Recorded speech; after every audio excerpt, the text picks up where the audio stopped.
Welcome to my economics channel, where I love discussing the subject, but most importantly, I love to make something fun and interesting to learn. And actually, to that end, I do have a little bit of a regret. The inflation video that I made on February the 7th, I believe it was, where I basically, for the most part, lampooned Economics Explained and his take on inflation. And I was all the way in on Team Transitory with regards to inflation, where I thought inflation would almost certainly taper by the end of the year. Unfortunately, I have to inform myself and my viewers that that is mostly wrong. It has not aged very well, and things are almost certainly going to get worse from this point on. Not the least because of what is happening with the invasion in Ukraine. That's severely going to impact the world, especially with regards, of course, to oil and gas prices, but also other commodities that we all consume. But also there are other, that I've come to learn, there are other structural issues with the economy, which are going to be slower to catch up. Even absent the Russian invasion, there were other aspects in the economy that were going to be slower to catch up. And therefore, almost certainly we were in for a bumpier ride than I had appreciated back then. And so back then, it took about 2 or 3 weeks to make and write that video. And now, just over a month later, it's already obsolete. It's already aged like milk. And so right now, inflation is heating up and is expected to stay elevated for quite a long time, well into next year and possibly into the year beyond. And also, we're almost certainly going to head forward into some sort of downturn. Maybe not as bad as it was with the global financial crisis and the COVID-induced crisis, but it's still going to be pretty bad. And rather than dwell on the mistakes that I made in my video and some of the erroneous assumptions and some of the more rose-tinted view that I had back then, I think it's actually worth looking at history to see what history can teach us with downturns in the past. And so, of course, we also have the global financial crisis played out, and mostly how the global financial crisis has played out, and we don't know what the future is going to be like. But I want to point out, I want to show that in the past, it's been much, much worse. And that doesn't excuse what's happening now. That doesn't make it any easier. But I hope to put into perspective. And so I'm going to look at the fall of the Roman Empire. And then I'm also going to look at a fairly specific period of history in England in particular, between roughly 1800 and 1850 to see what happened there. But before then, we're going to start off with Australian and US GDP to help put the global financial crisis and the COVID-induced crisis into perspective. So without any further ado, let's go to my tablet and let's get into it. And so we want to look at economic growth and downturns throughout history, because it's very easy to take the economic growth that we're experiencing right now for granted and not quite appreciate the absolute miracle that it is and the absolute aberration in history that it actually is. And there are periods where living standards stagnate for centuries at a time. You know, not 1 year, 2 years, not even 10 years, but actually centuries. And so, as I mentioned, GFC and COVID were bad, but how bad? And to help put things into perspective, to start off with, we want to look at world GDP from the year zero to now.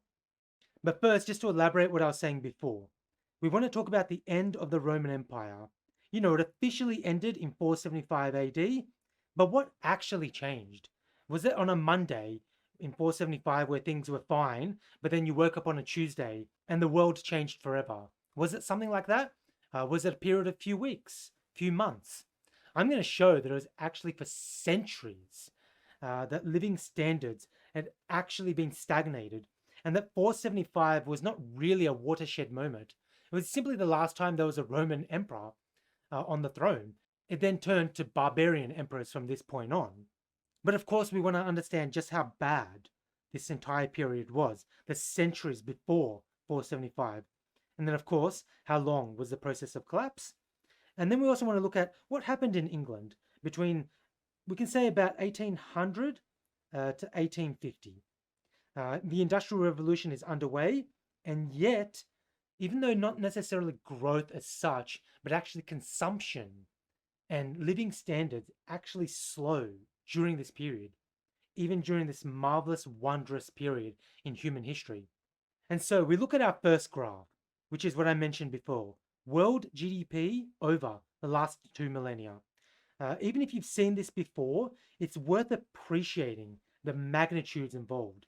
If you haven't seen this chart, I wouldn't get too hung up. I wouldn't get too attached to the actual numbers involved. Like, it's basically a horizontal line all the way until about 1500 before we see this hockey stick that goes all the way up here. We don't exactly know what GDP in the planet was, 1000 AD, maybe 700 AD, or even, I don't know, 50 AD down here. It's all an estimation, but it's the magnitudes. Most of the exciting stuff that happened in world history is, around here, 1800s, maybe 1850s, before we really start to see the massive rise in living standards. And of course, world population also follows a similar trajectory to this. But of course, you might say, that's 2000 years. It's a very flat line. What does it look like from the year 1 to 1820? And here you can get a better sense of what it looked like, of what growth looked like around the world. Once again, I would not get too hung up on the numbers. It's like, do we actually know that it crossed 200 billion world GDP around 600 AD? Not really. Once again, it is an estimate. But we can see that after about 1000 AD, world GDP does actually increase for the first time, and it stays on that path. Of course, it gets steeper from here, but around 1000 AD seems to be a rough inflection point in world history. Of course, there's many periods of misery in between here, but in terms of actual GDP, it does start to increase from here. And of course, it gets steeper once the Industrial Revolution starts taking hold, roughly around this period. I thought what I'd throw in is GDP per capita of the US. And so, of course, this only goes to about 2011, but it starts at 1870, and it puts things into perspective. And so, even over the course of World War One, we still get a little bit of growth. It drops around World War Two, then it starts to rise again, then it drops, and then it begins a long, inexorable climb upward. And one thing you'll see is that even the GFC right here, yes, there is a drop, and it was a terrible, terrible time for people, but the actual drop in GDP wasn't actually that bad. And there's only a fairly short span before it starts rising again. And so, just in terms of GDP, it helps to put this period into perspective. That yes, there was a drop, but in terms of history, it actually wasn't all that bad. But of course, we want to see all the way up to 2022. And that's what this graph shows for us. And so I decided to start it from 1965. And you can see gross domestic product keeps climbing, climbing, climbing. Here we see the drop once again from the GFC. And this is, of course, COVID right here. And so once again, there is a drop and it's very sharp. But there is quite a fast recovery, even if we don't quite get to the same level before rising again. If this went all the way up to April 2022, we might see another small drop, but it actually isn't as big in magnitude as the first shock. It's a small drop and then it's starting to rise again. And so, at the very least on the GDP front, the story is not so bad. And then we look at Australian GDP per capita, because of course that's where I'm from. And we start at 1960, relatively low, but then we begin a massive, massive climb. And roughly early 2000s, we begin our massive climb upward. We can see around here, we can see the GFC again. We see that drop, but then we see the climb once again. And we see another drop in around 2012. And this is when the euro debt crisis happened.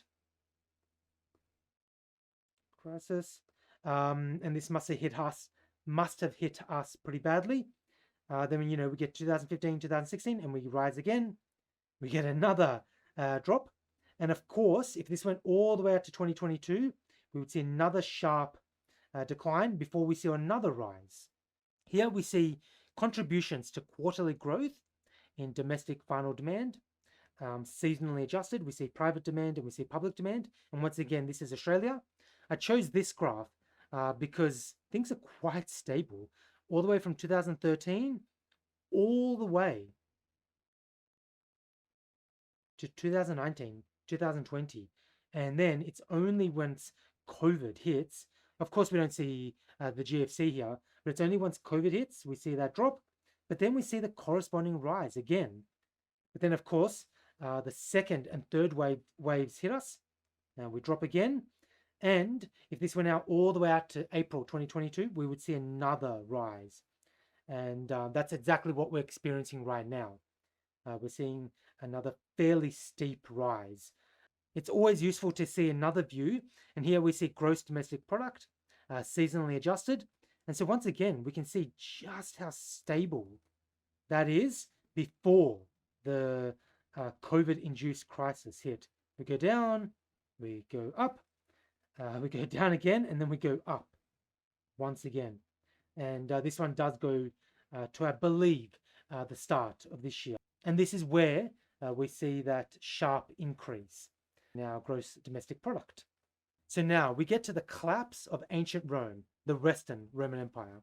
So once again, 475, it's a convenient date, but that's not, I should say, that's not the actual story. Actual collapse in living standards happened over a long time. And as I'm going to show through many proxies, we don't have direct measurement through that time, of course. But yeah, actual living standards dropped for a long, long time, long before 475. So what is our first proxy? And here what we're seeing is the result of pollution that's been trapped in ice cores in Greenland. And we see it goes up, and we see it goes down. And so for our purposes, and once again, it should be noted, this is a proxy. This is all of the silver smelting, all of the silver mining that Rome is doing during this period. And we can see it starts to accelerate around 450 BC, but it gets steeper, steeper, steeper, about 1 CE or AD, depending on how you choose your dates. And then it starts that long decline. And so, once again, this is a proxy because this is a proxy for money production. Money is literally being made. You know, we don't have much, if any, paper money at this time. And so, as the population of Rome increases, as there's more things to buy, we need more money. And more pollution is being created because more silver is being mined. And, you know, the population increases. Presumably, living standards are also increasing during this period. And then there's a peak. And then it starts dropping. And we can see 475 lies around here. And we can see this is quite a low point. Once again, if we take this as a proxy, you know, people are no better off at 475 AD than they were 1,000 years earlier. And things continue to get worse and only get better, roughly around 1000 AD, before climbing again. And so, of course, there are assumptions to be made. But as we'll see, the story is a pretty good fit for what's going on. The population is rising, and per capita GDP is actually rising as well. Maybe not as fast as what we're experiencing today. However, people in per capita terms are actually better off. So we need more money. Of course, none of this takes into account if there was inflation eating away into your purchasing power, but we strongly suspect people were better off. There was more money to accommodate all of this demand, but then things start to stagnate, things start to get worse, and there's less need for money. And so there's less mining overall, all the way up until 475 AD. Here we have yet again another proxy, and here we have mean femur length for bodies that were found predominantly in Pompeii and Herculaneum. And so this actually maps onto the previous graph fairly well. Here we see 0 to 50 AD and then 50 to 100. And basically, once again, this is a proxy because as the nutrition of the population is getting better, it's increasing, mean femur length is also increasing because better nutrition means better bones, better, longer bones. With better nutrition overall, we get taller people overall.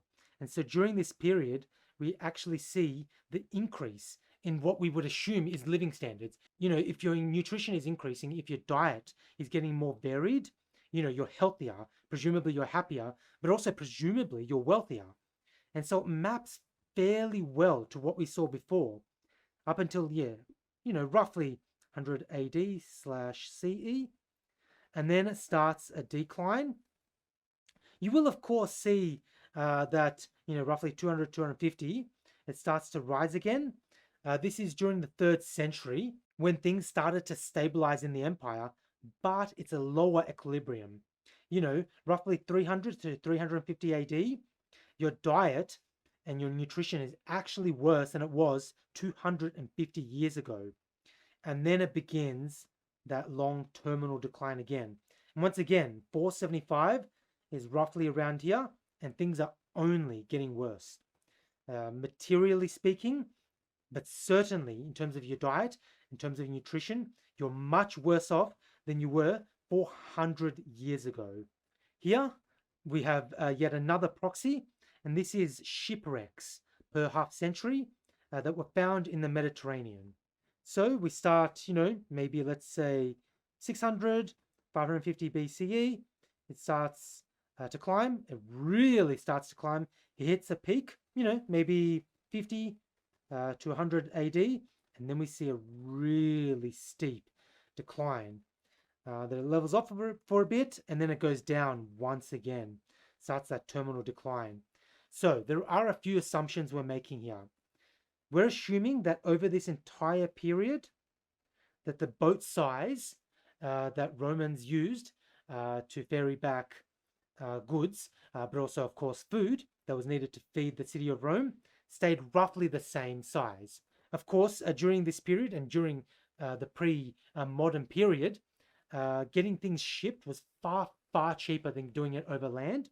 And so the only possible way that the city of Rome could have been fed and that could have saw its population rise to potentially over 1 million people was because of ships bringing in goods and food from abroad. So what we're seeing here, because more ships are getting sent out, we're getting more shipwrecks. And so during this period, we're getting a mass of ships getting sent out because they're needed. Now, we don't know what caused this precipitous decline, but it could have been that the decline of the empire had already started. We're getting lower births in Rome itself. We could potentially also be getting less immigration into Rome. And so, because most cities around the world before the pre-modern era were basically death traps, the birth rate was lower than the death rate. What am I doing? Lower than the death rate. And so you needed a constant immigration or immigration into the city for the population to rise. But once this starts to slow down, you don't need as many ships. And so this is why we see this decline. And then it levels off for a bit, but then it just declines once again. And once again, this is 475 AD.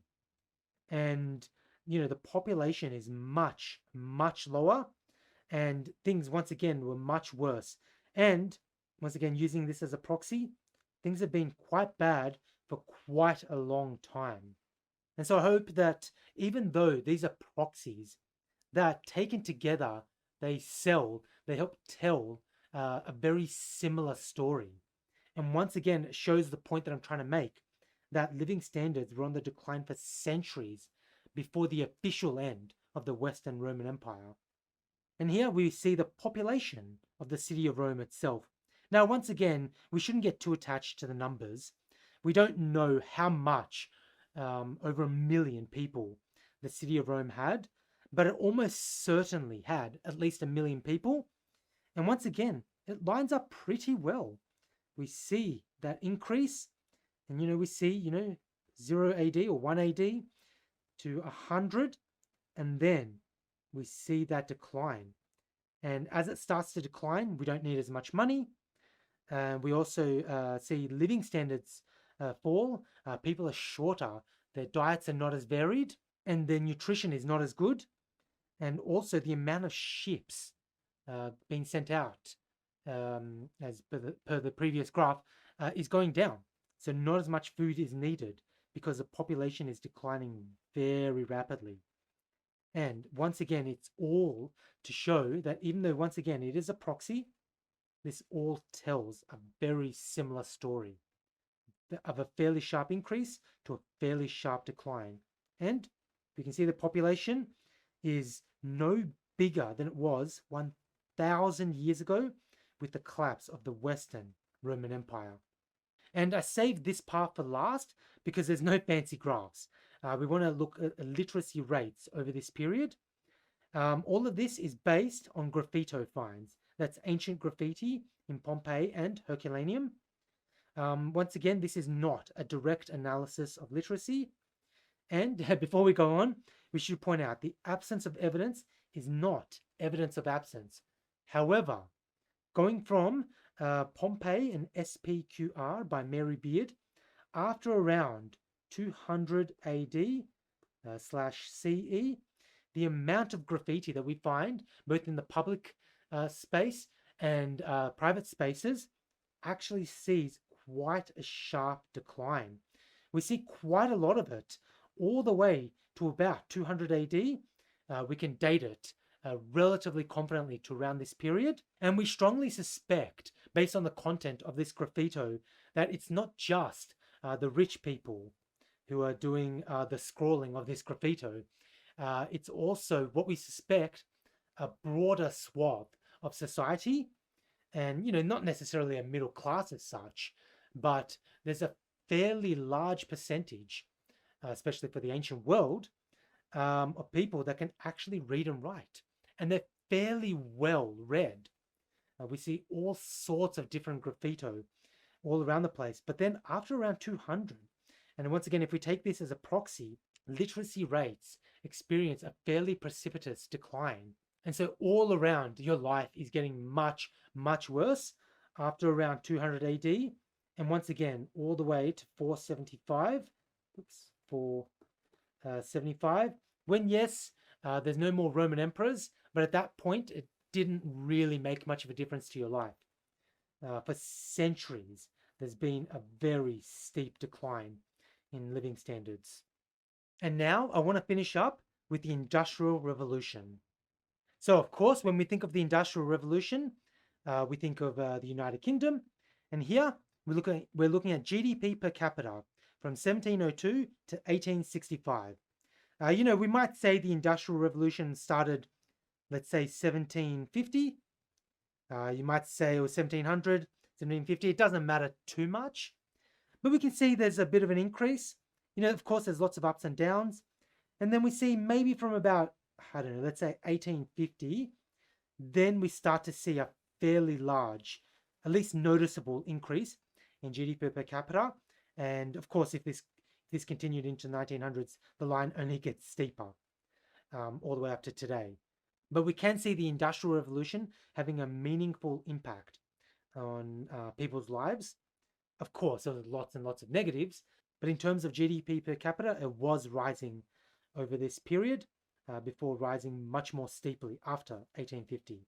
And now we want to look at another graph, which is British GDP in real terms from 1700 to 1870. And we see roughly a similar story, but here we see in real terms it starts around 1800 before the climb becomes a little bit steeper. And of course, we see here agriculture, industry, and services, and then GDP. These are estimates, of course, and to this scale, 1700, let's say roughly around here, well, not roughly, literally here, it starts at 100. So then we can compare changes. Yeah, we can see the meaningful impact that the Industrial Revolution is bringing upon people's lives in real terms. And I wanted to show another graph, this time which is British industrial output in real terms, because we care about, all the goods being produced, all other things being equal, the more goods being produced, the better. And here we can see, 1780, if we say the Industrial Revolution is dated to 1750, there's a bit of an increase, but after about 1780, according to these estimates, it starts a fairly steep increase all the way up to 1870. And so more goods are being produced, more things can be purchased, which once again, all other things being equal, is a good thing. And so all of that was in real terms. I thought I'd show nominal GDP just for good measure, 1700 to 1870. You can see it's fairly flat over this period. And then, 1800 or so, maybe just a bit before, then we see that fairly large increase, and it becomes steeper and steeper. And naturally, if this went into 1900s, nominal GDP would be even steeper. I thought it'd be interesting to show this viewpoint as well. However, the point behind all of those graphs is that this ultimately masks what happened between, well, we can say about 1800 or so to the 1850s. And this is all taken from the Enlightened Economy and Economic History of Britain from 1700 to 1850. So, once again, even as the Industrial Revolution spread into more industries and affected the lives of more people, and of course negatively as well, with the massive increase of pollution and child labor, consumption during this fairly specific period actually didn't increase that much, and both men and women were shorter and were not consuming as many calories as they had previously. And so you could have been born in 1800 and seen this amazing, wondrous age, all of these amazing new inventions, the likes of the world had never seen, rapid change all around you. You could have lived to 1850 and your consumption in terms of calories, your diet, was actually worse than it was for your parents before you. And so I think it was roughly around 1750 that people were pretty tall, at least for the time. And I think it was only around 1850 that the stature increased to what it had been about this time. And that is a 100-year period. And so what it does, what I hope it does, it puts things into a bit more perspective. Yes, times going forward, especially if the war between Russia and Ukraine drags out, times will be bad, and we are going to have to make sacrifices. But almost certainly, and it's not going to be for a century. It might be for a few years. It might even be, if we're being pessimistic, maybe about 5 years. But it has been worse in the past. And it doesn't make it any easier, by no means, but it does put it into perspective. And it does give you something else to think about. And so, as I was saying there at the end, none of this can necessarily make you feel better, certainly about the inflation that we're facing now, and almost certainly we're going to face for a few years to come, and almost certainly the general downturn that the world is going to see going forward. However, it does give you something else to think about, and it does help put it into perspective. I've used that word a lot, but it does help make the sacrifices that we're going to have to make slightly more bearable. And, I can't necessarily make things better, and, it's not going to change my life, but it does help me think about the world a little bit differently and appreciate what I've got right now. Yes, things might get a little bit worse, but it's been much, much worse in the past, and we should not take the absolute miracle of growth that we're experiencing now for granted. We should cherish and hold dear what we have right now, even as we face the next downturn. But almost inevitably, there's going to be another upswing. And, what's going to happen going forward, we don't know. But we could experience another fairly prolonged period of growth before, once again, the next inevitable downturn. But all of this is an absolute aberration throughout history, and we should appreciate it as such. And so ultimately, I hope that's what my video has done. Not to make you put on rose-colored glasses and, fool yourself about the state of the world, but to appreciate, to absolutely cherish and hold dear what we have right now. And so that's all I wanted to say for that. Thank you for watching. If you have any questions, don't hesitate to ask below, and I'll do my best to answer. Otherwise, I'll collect all the questions and answer them in a follow-up video. But if you wouldn't mind subscribing, that would help me tremendously. It would help me reach a wider audience and also eventually make money, which is good for me, of course, but also helps me reach a wider audience so I can teach proper economics to people. But other than that, if you have any feedback, don't hesitate to write that below, And I hope to see you guys in the next video.